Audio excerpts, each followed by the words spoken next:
do you have to stretch the numbers to make the deal work, then it's not a good deal. So we just have a standard. There's criteria. making it work and there's forcing it to work, and we don't want to be forcing it, lying to ourselves to make it work. Like multifamily owning isn't really an active business. It's not fully passive, but it's not like you're going to put food on your table every day with that business. That's your investing, right? But for some people, real estate is their income, like a realtor, perfect example. Real estate is your income, real estate and sales. But there's doctors who invest in multifamily. Like the multifamily is not their income. Yes. Yeah. You need to look at it as almost like it's an investment. It's exactly. part of your portfolio. Welcome back to REI Hot Seat. Andrew Hines here with David Hulshof and Jacob Campagnaro. 3/4 of the crew. That's the most you're ever going to get, probably. Yeah. Almost a full head. Zach's not here this week, but we swapped them in with Dave. And Dave has an exciting deal to talk about. I think you said 6% cash on cash? Yeah, it is. So this is an on-market deal that we're just, not our listing, that we're just going to have a run at. Just talk at. Yeah. So for reasons of, number of reasons, we're not going to give the address, but we're going to talk, some details. Yeah. Probably not challenging to deduce which one, but yeah, there we go. There you go. So why don't you just kind of take us high level through what this building is and why it caught your eye? Yeah, so it's been on market for a little while. 17 unit, purpose built. I think the market will show you it was probably listed a little bit high. There's some particulars to it, so it's a nice building. Everything's metered. I think the challenge was kind of making sense of the deal, which is what happens to all stuff right now, right? Like, how do we dissect this? How do we make sense of it? Mm-hmm. So in commentary and conversations with the listing agent, it seems now that with the qualified buyer, you have the opportunity to go to CMHC. So what we've done is modeled out what it looks like doing that, and then now it becomes a compelling deal. So has anything changed since the latest CMHC updates that made this more palatable for a buyer? No, I think wait times have actually increasing. So I don't know from that perspective. So because the direct to CMHC was always an option. There's always an option. I think the wait times were dropping and now they're kind of increased again. Yeah, because they made it way more popular. So we had, when the program first rolled out, it became way too popular. They made the rules look way worse, and then a whole bunch of applications got wiped out. People had to reapply. And the rules were harder, and now they've made the rules easier again. And I think it's a combination. Apps are out. It's a combination of there was a deadline if you wanted to slip in with the old rules, and that was like the 19th of June for the energy efficiency. And so you can imagine. I know every broker I spoke to was like, I'm submitting 20. Before the deadline. Wild. So did you rush to get any of your own portfolio in? I had to get 2 personally in, and there was another 5 I helped clients. I had to get 2 personal as well. So and multitude of clients. So in this room, we're 15 plus. So for anyone not following, the CMHC insurance program makes it so that buyers can get a 50-year amortization, super good interest rates. Everybody wants it. So for that reason, they all throw in their applications, and there's a huge backlog. So now sellers are having to wait, because the only way the seller is going to get their price a lot of the time is if they play ball so that the buyer can get CMHC. Yes. High-level summary for anybody who's not following. Yeah. So what we've done in this deal is looked at, so to further complicate it, there's the old program with CMHC, the new one. The new one carrying better terms, 50-year amortization, things you're talking about. The old program is 40-year amortization, 85% loan to value. We call it the OG program here in the office. Oh, like they are the original. We're talking, before MLI Select. This is the original program, which it had its merits. There's nothing wrong with 85%, 40 years. That can make a deal work. The theory here is we're modeling it under the old program, no bells and whistles. If it makes sense that way, and you go through the new program for some particular reason, God bless, it's going to look good. That's what you've modeled here? Just the old program. The OG program, we'll call it. That's your safety net. I'll take a sidetrack really quickly. I want to get it out. And I know, I'm sure you've run into this. Andrew, I'm sure you've run into this. But was there a point where they updated that old program from previous? Run into more senior people in the industry, landlords, and like they would never touch CMHC with a 10-foot pole. Yes. Like, they're going to take your first child in your arms. Yeah.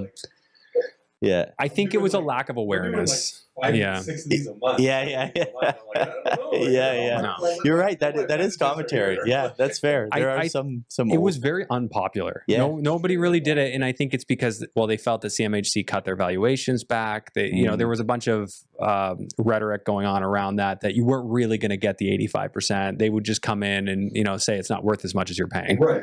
Yeah.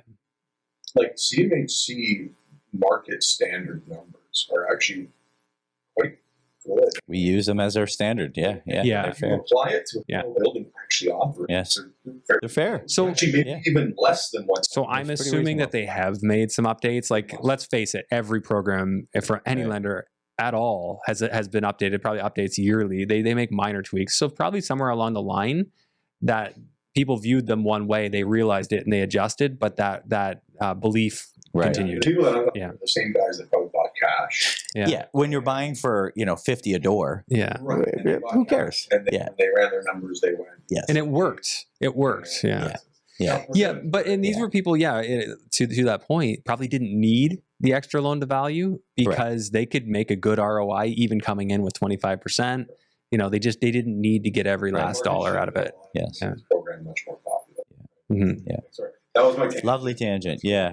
Good tangents to have. And I think that's the way, like, the theme through all this when you're running numbers is like, do you have to stretch the numbers to make the deal work? Then it's not a good deal.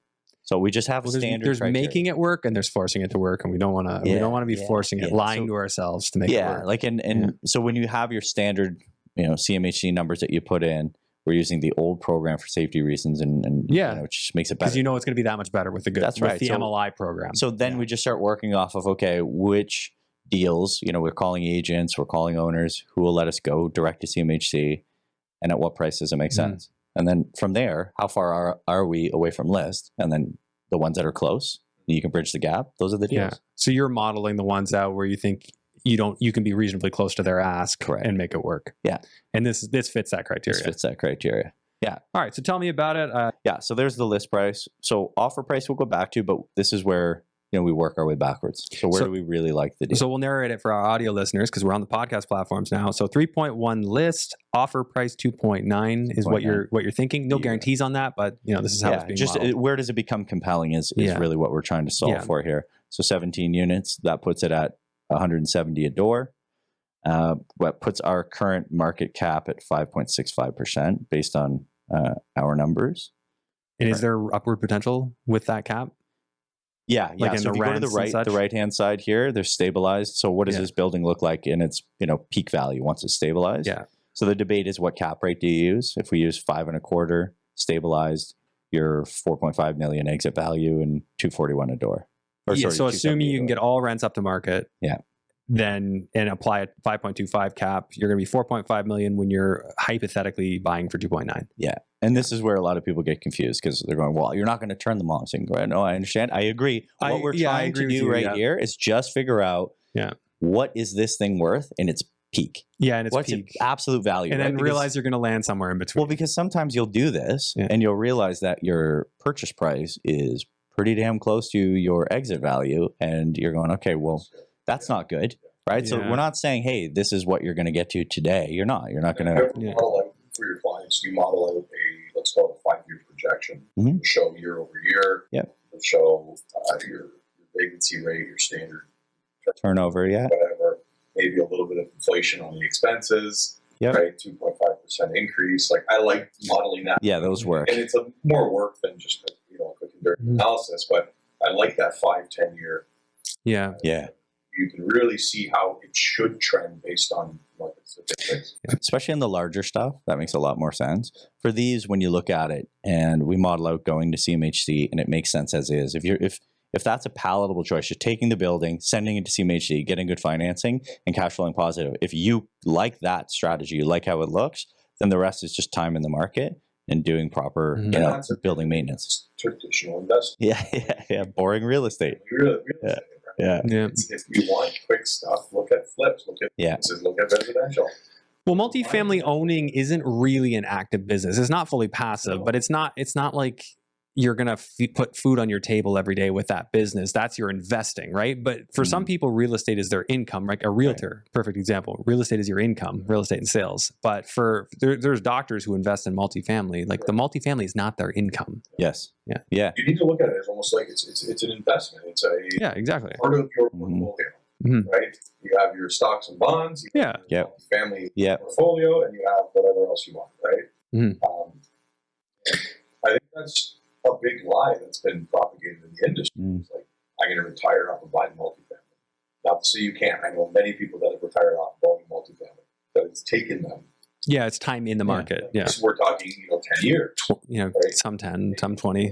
Maybe 2. I don't know. The last 10 years, say for the past 2, we're very kind to some people. And that 8-year span could have really done it for them. Yes. But I don't expect the next 10 to go like that. No, and that's a shift in the market. Now, who knows, right? And this is something we can dive into maybe on a different episode. Yeah. But, future outlook of the market, what's going to happen. I had this conversation with a client the other day. His fears rents are going to continue to soften. I think for a part of time it will. I don't think that's the long-term outlook. Yeah. Right? There's just too much population growth here right now, too much immigration.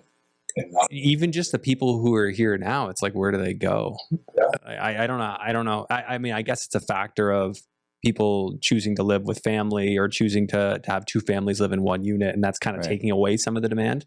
But if not enough to if interest vacancy rates is still incredibly low. Yeah, right? vacancy is still it's just low. Are we capturing the peak side of rent? Yeah. And I haven't looked at like rent growth year over year on that rentals. Is it rentals.ca that has the chart that shows year over year growth? It'd be a good idea to pull that up on an episode. So here, let's go just moving over to see what it looks like when we model out CMHC, just for the listeners here. Yeah, well, just summarize that last page just before we do. So there were several rents in there that could have come up like $400. Like we have, 400, 100, 600. Yeah. So some units are under rented by 100. So the nice thing about, Dave's team and Jake's team, like the way they model stuff is like they have those details included. And that's not something you would see from just the average realtor if you're dealing with them, because they're not going to necessarily model their deals out that way.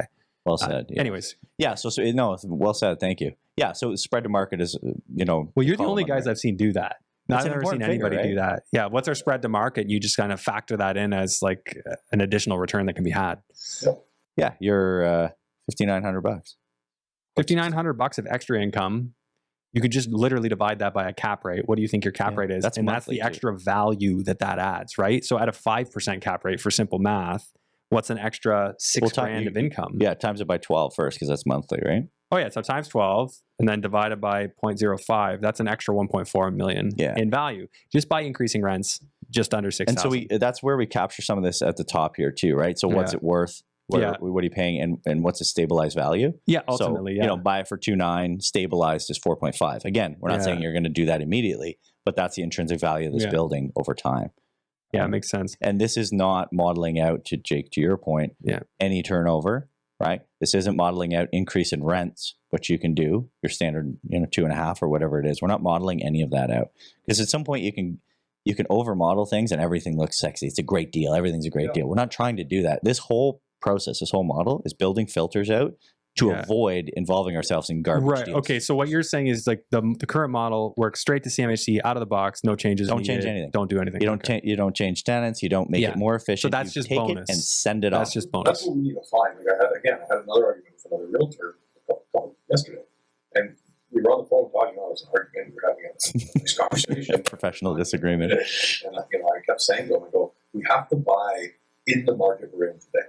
Yes. Right? And his argument back to me was, well, the market's shifting, so we're in a flux. He goes, it's not the market today, it's the market tomorrow. And I was like, why would I buy the market tomorrow? That's speculating. Yeah. That's speculating. I'm speculating. Yeah. It is silly. An uncomfortable market, right? Yes. You went down the road of, I've done it for 30 years. I know where the market is. I've speculated. Well, in fairness, the market was going up for just about, not quite that long. But just because people have won on speculation, like look how many people looked so brilliant, for the 2010 to 2020 Yes. because they invested in pre-construction and the market kept going up. They invested in properties and did bad renovations, but the market went up and saved them. Yeah. That's not the time that we're in anymore. Not necessarily. It could be again, but you never want to bank on that. No. Because look at the people who banked on it from 2021 till now. They are not happy they did. Yeah. I think I had a similar conversation, but I think the idea is it's almost like the power of sales that are out right now. Those are giving you real market values because those must sell, right? And those are actually transacting. And so you see this other stuff that's sitting around. You're going, look, no one's transacting at that price point, right? Mm-hmm. So there is this adjustment happening right now. Yeah, but for People want to buy in this market. there's tons of buyers. They're just disciplined. No argument. Yeah. It's just bridging that gap still. Yeah. Seller's expectation now with the interest rates that they Yeah. 25 basis points, all of a sudden they're gonna. Probably another one coming. Are we not having a meeting this week? I thought there was a meeting. Yeah. I thought they were going to hold it. No, the inflation numbers are in line at 2.7. So there's I think there's an 87% chance they're going to do it. Yeah, so the market's pricing in rate cuts in the U.S. too, I believe, one or two, and that's the bigger catalyst for change in Canada because they can only change so far without the U.S. moving. Yeah, well said. So just to, kind of circle back to this, some of the challenges with CMHC Direct is if you don't have a good agent on the other side.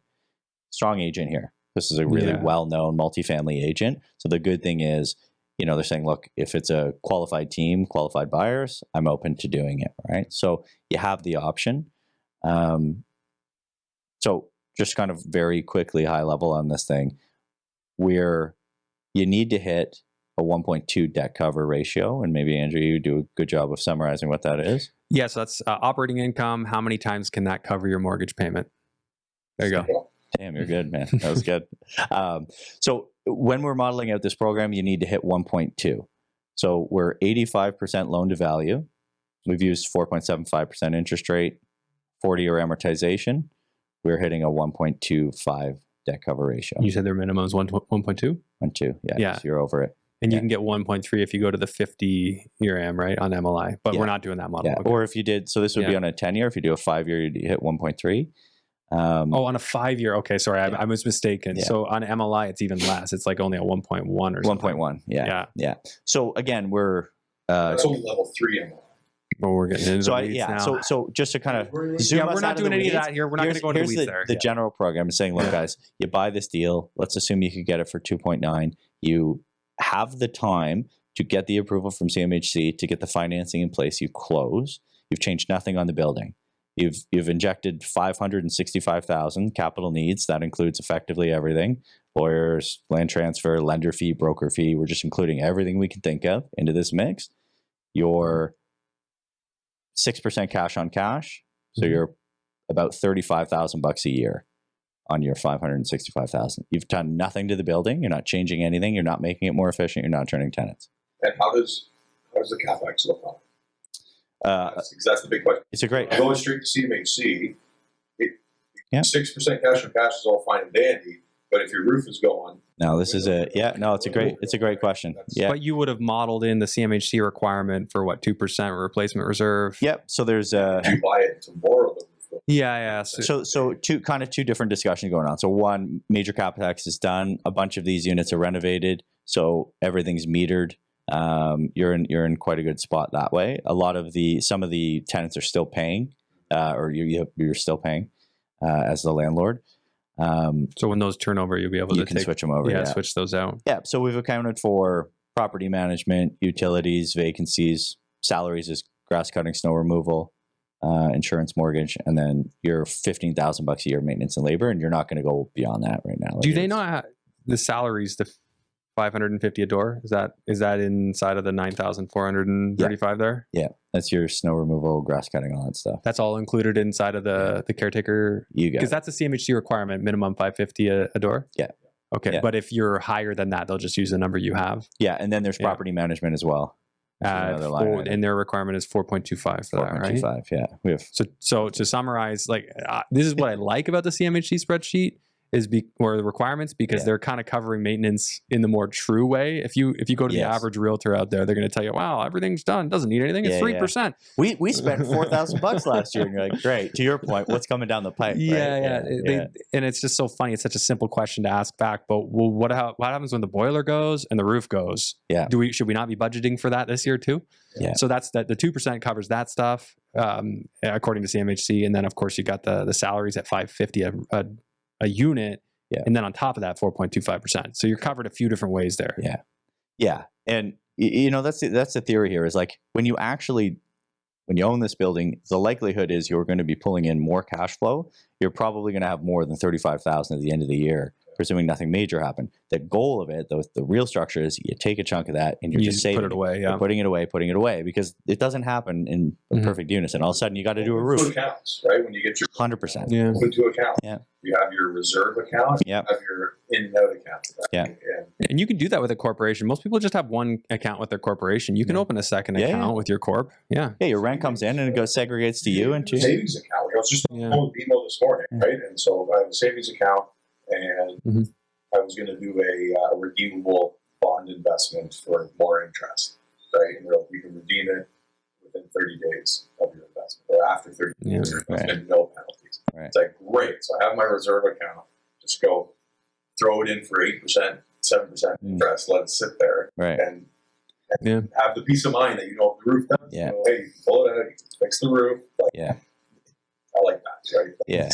Yeah, and so well, it's funny because the guys who own this, the part of it is this agent. They're actually doing that. So him and I were chatting, and he's like, it's just building cash into this account, right? Yeah.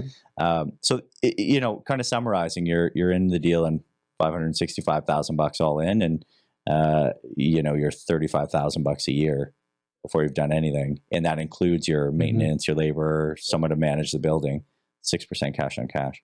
So you're starting to see some of these deals where they were sitting around for a little while.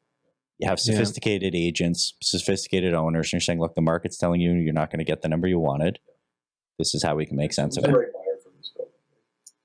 Profile-wise. That's a great question. Yeah, this is a bit of a hybrid, right? Because it's got lift to it. This isn't a turnkey building, right? Yeah. So you have lift.